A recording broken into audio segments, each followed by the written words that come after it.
The day it happened started like any other Tuesday. I was sitting on the living room floor, my legs crossed, with Mr. Hoppity, my worn-out stuffed rabbit, resting on my lap. The sun was making a bright square on the carpet, and I was carefully arranging my crayons in a rainbow line, getting them ready for a picture of a castle I had in my head. I always started with red. Always.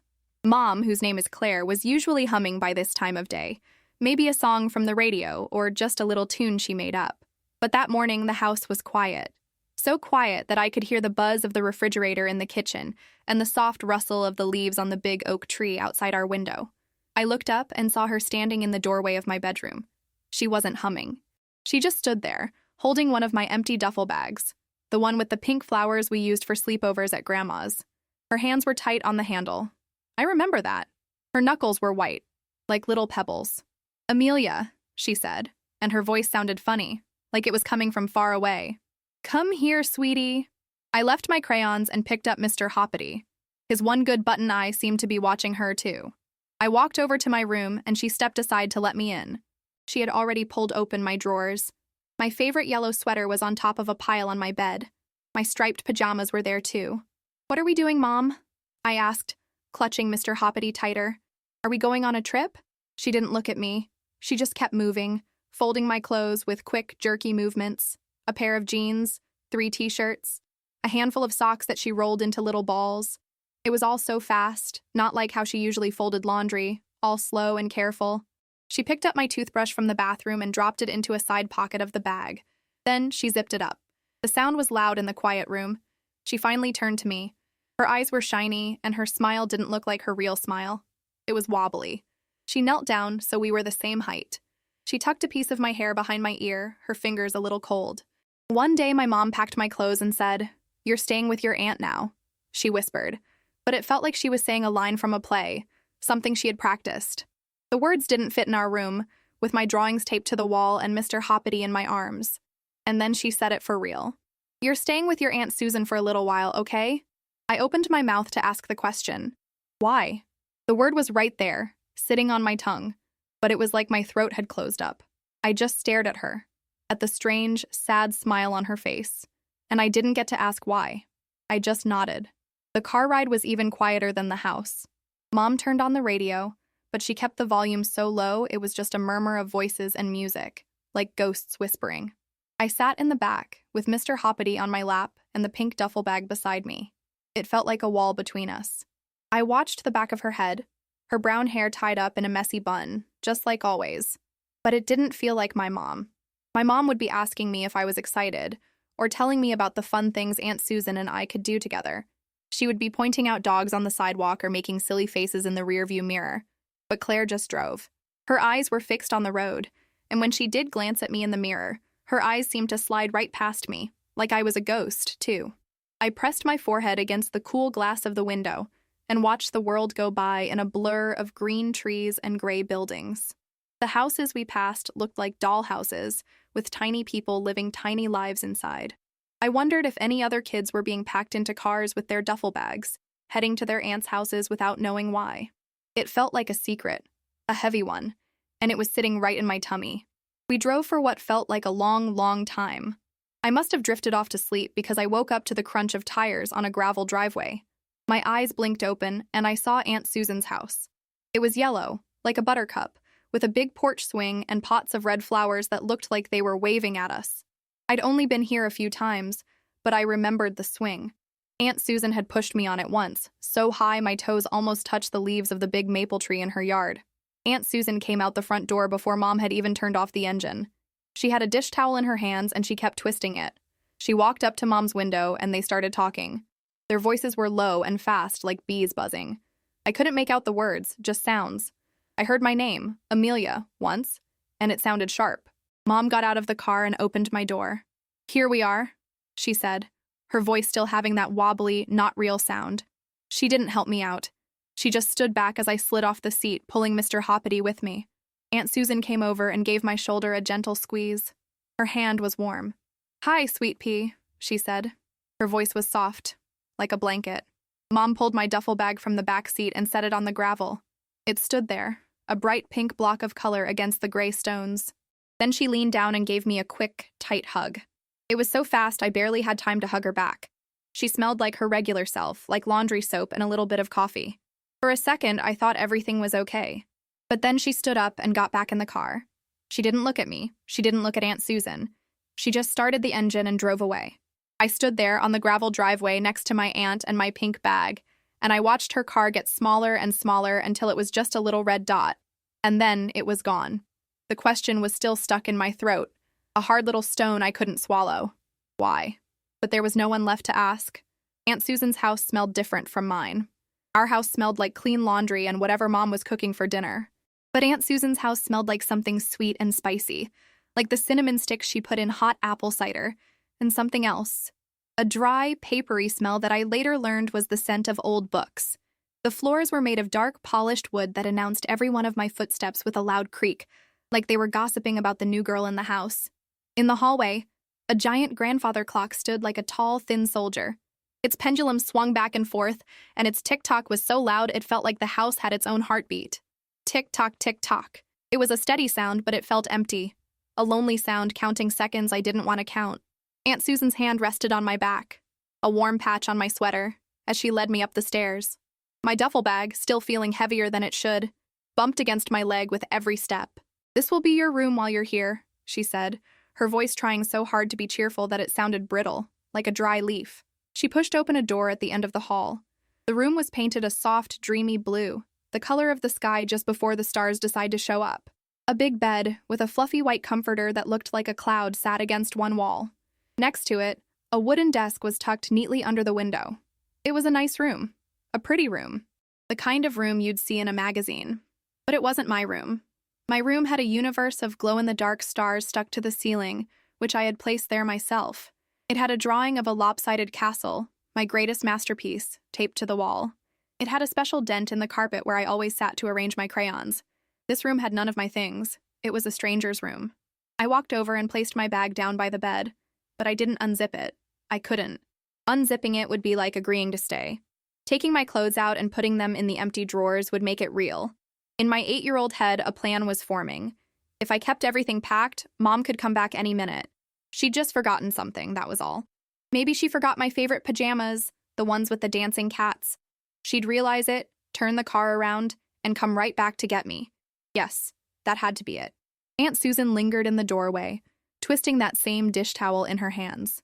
It was like a nervous habit, her own version of me clutching Mr. Hoppity. "Why don't you get settled in?" she suggested softly. "I'm making soup for dinner. It's your favorite potato soup." I gave a small nod but kept my back to her. I didn't want her to see my face. I was afraid a tear might escape, and I didn't want to cry. I walked to the window and stared out into her backyard as if it were the most fascinating place on earth. A little blue bird was hopping around a bird feeder, pecking at seeds. I focused on the bird, on the way it tilted its head, on its tiny black eye. I could feel Aunt Susan still standing there, her silence a heavy blanket in the room. I wished she would say something real, something about Mom. I wished she would scoop me up and say, "This is all a big silly mistake, Amelia. Let's call your mom right now." But she didn't. After a moment that stretched for an eternity, I heard the floorboards creak as she walked away down the hall. Dinner was the quietest meal I had ever eaten. The potato soup was thick and warm, just as she'd promised. She had even put little crunchy oyster crackers on top, just how I liked them. But every spoonful felt heavy in my mouth, hard to swallow past the lump in my throat. I kept my eyes focused on my bowl, watching the little green flecks of onion float like tiny lily pads. Aunt Susan tried. She really did. She asked about school, about my teacher, Mrs. Davison, about my best friend, Chloe, about Mr. Hoppity, who sat on the chair beside me like a silent, furry guardian. I answered with the smallest words I could find. Yes? No? It's fine. I don't know. The words felt like stones in my mouth. "Amelia," she finally said, her voice gentle but firm, pulling my gaze up from the soup.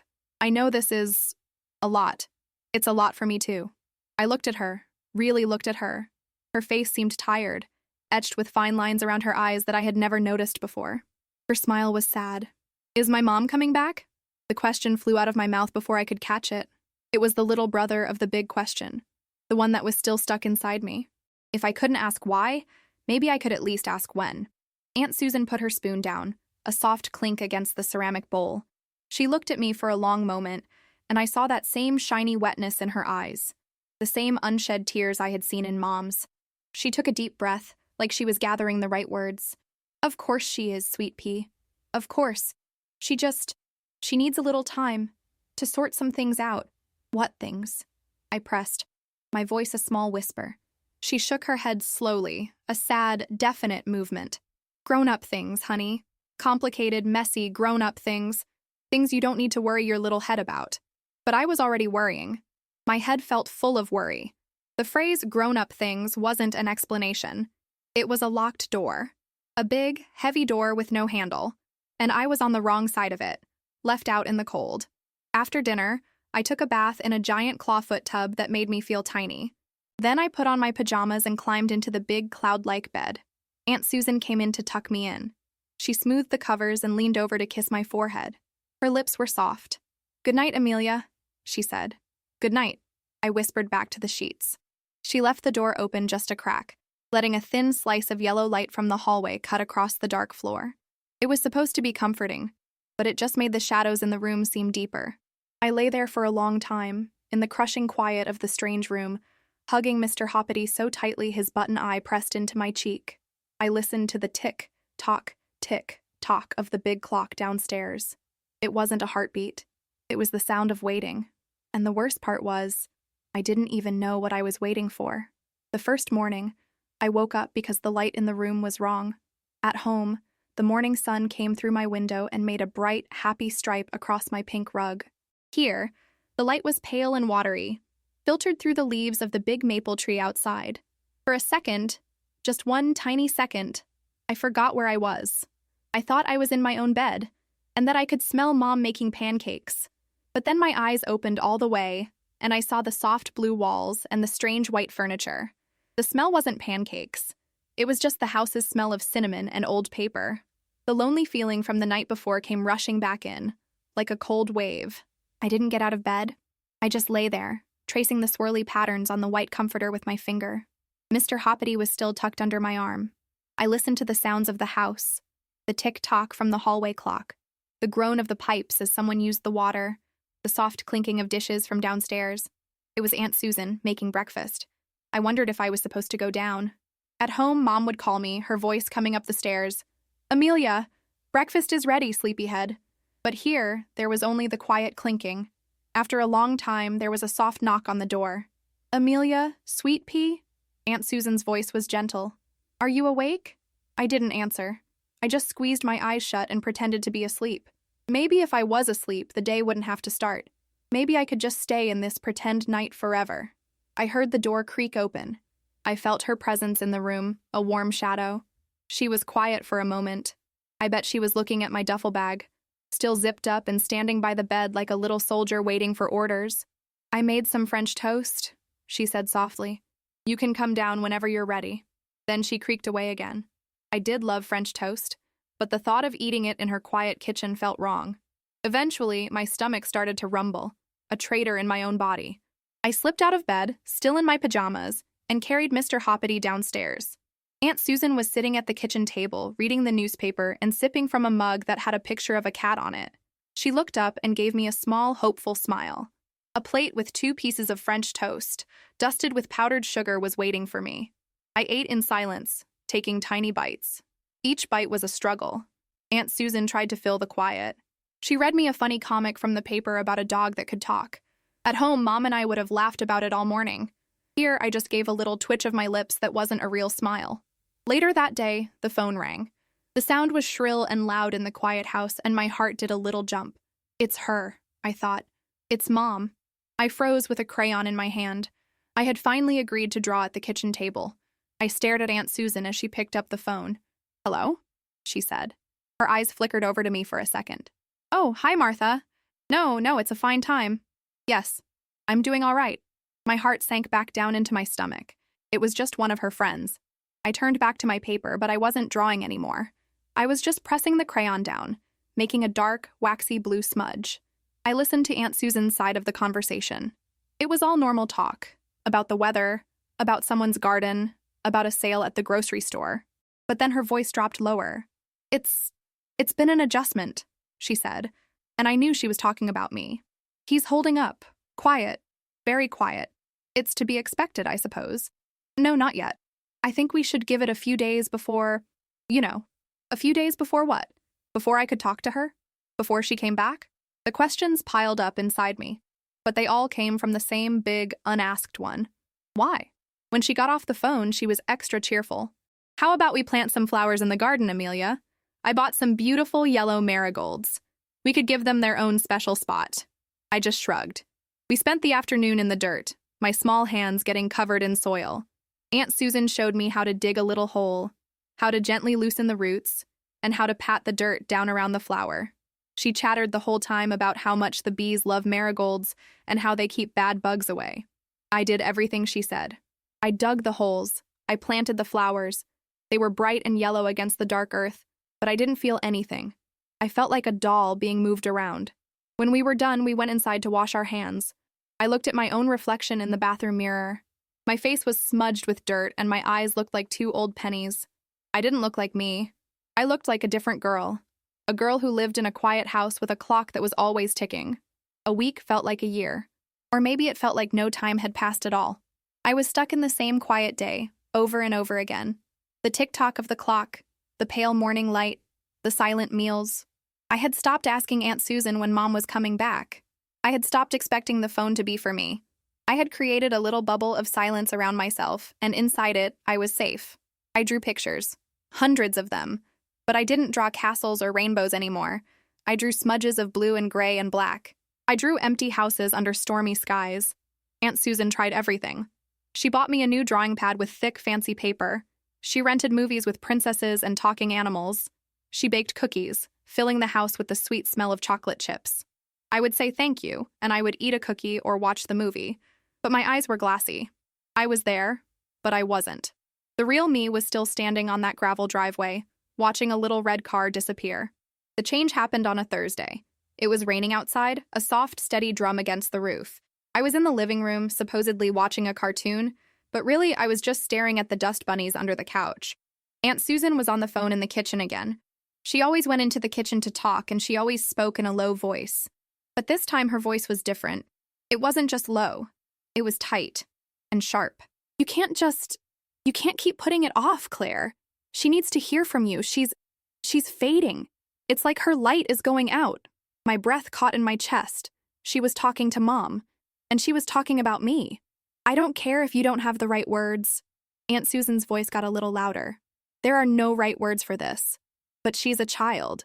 She's your child. She's sitting here day after day in silence, thinking she did something wrong. She thinks you abandoned her. Did you ever think of that? There was a long pause. I imagined my mother on the other end of the line, probably silent. Okay, Aunt Susan said, her voice softer now, tired. Okay, I'll tell her. But you need to call. Soon. Promise me. She hung up the phone. The house was silent again, except for the rain and the clock. I heard her take a deep, shaky breath.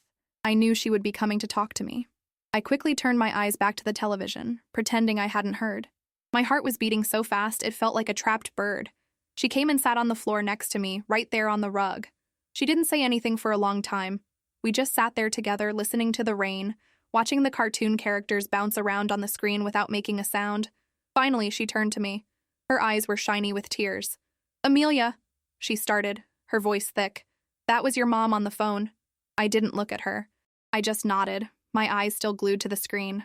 I'm going to tell you something. And it's a grown-up thing, yes, but I think you're old enough to understand a little bit. And you deserve to know. It's not fair for you not to know. She took my hand. Her hand was warm and a little clammy. Your mom, she's been having a very, very hard time lately. You know how sometimes you get sick with a cold, and your body feels all weak and achy, and you don't want to do anything?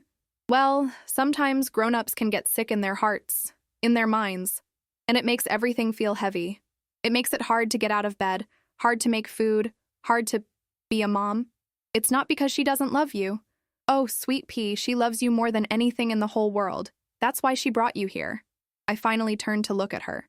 Her face was blurry through the tears that were now welling up in my own eyes. She felt like she wasn't being a good mom to you, Aunt Susan continued, her voice cracking. She felt like she couldn't give you the smiles and the pancakes and the happy days you deserve. She brought you here so you could be safe and cared for and loved. while she gets help, while she works on getting her heart to feel better. The big question, the why that had been a hard stone in my throat for so long, finally dissolved. And in its place was a feeling I didn't have a name for. It was a mix of sadness, a deep, aching sadness for my mom, and a little bit of anger, too. Why couldn't she be sick with me? But mostly it was just understanding. It wasn't my fault. I hadn't done anything wrong. She didn't leave because of me. She left because of a sickness I couldn't see. That night, for the first time, I opened the pink duffel bag. I took out my clothes, one by one. The yellow sweater, the striped pajamas. I opened the empty drawers of the dresser and I put them inside. I took out my toothbrush and put it in the bathroom. It wasn't giving up. It was settling in. It was accepting that this was my home for now. The next day, the phone rang. And this time, it was for me. I held the receiver to my ear, my hand trembling a little. "Hi, Amelia," a voice said. It was my mom's voice, but it sounded small and tired like an echo.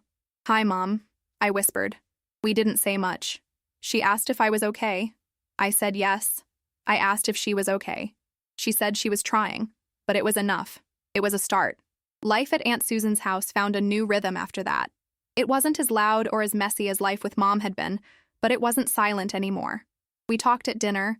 We planted more flowers in the garden. I started drawing castles again. They were still a little lopsided, but now they had yellow marigolds growing by the door. Some days were hard. Some days I missed her so much it felt like a hole in my chest. But now I knew. It wasn't a story about a girl who was left behind. It was a story about a mom who loved her daughter so much, she was willing to break her own heart to keep her safe. And it was the story of a girl who was learning to wait and to hope. A story like Amelia's reminds us that the hardest decisions are often born from the deepest love. Life is filled with imperfect people navigating complex heartaches, and strength isn't about never falling, but about how we learn to heal, to wait, and to hold on to hope, even when we don't have all the answers. If this story touched your heart, share it with someone who might need a message of hope today.